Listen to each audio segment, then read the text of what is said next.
ஒரு சமயம் சனி பகவான் ஆஞ்சநேயரை பிடிக்க வந்தார்.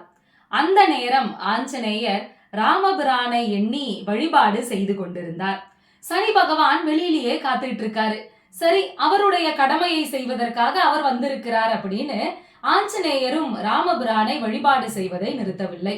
வழிபாடு முடிந்ததும் அப்படியே தன்னுடைய வாளை மட்டும் மாளிகையை விட்டு வெளியே நீட்டுகிறார். உடனே சனி பகவான் அவருடைய வாளை பிடித்து கொண்டார்.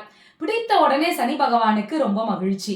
ஆஞ்சநேயருக்கு எப்படியாவது சனி பகவான வெளியில அனுப்பணும் அப்படிங்கிற ஒரு எண்ணம்.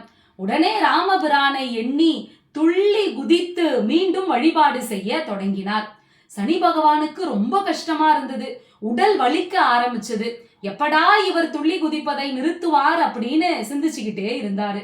ஆனால் ஆஞ்சநேயர் துள்ளி குதிப்பதை நிறுத்தவே இல்லை. இன்னும் ராமபிரானினுடைய நாமத்தை சொல்ல சொல்ல அவருக்கு இன்பம் அதிகரிக்க அப்படியே துள்ளி குதிச்சுட்டே இருக்காரு. உடனே சனி பகவான் பொறுத்து பொறுத்து பார்க்கிறார்.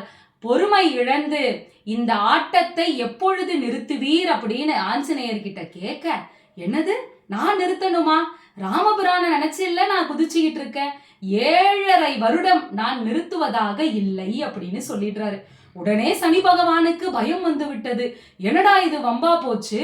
கொஞ்ச நேரம் நாம இவர்கிட்ட இருக்க முடியலையே, இன்னும் 7.5 வருடம் எப்படி நாம இருக்க முடியும் அப்படின்னு பயத்துல இவரை விட்டு விலக வேண்டும் அப்படின்னு யோசிக்கிறார். அந்த யோசனையை ஆஞ்சநேயரிடம் சொல்கிறார்.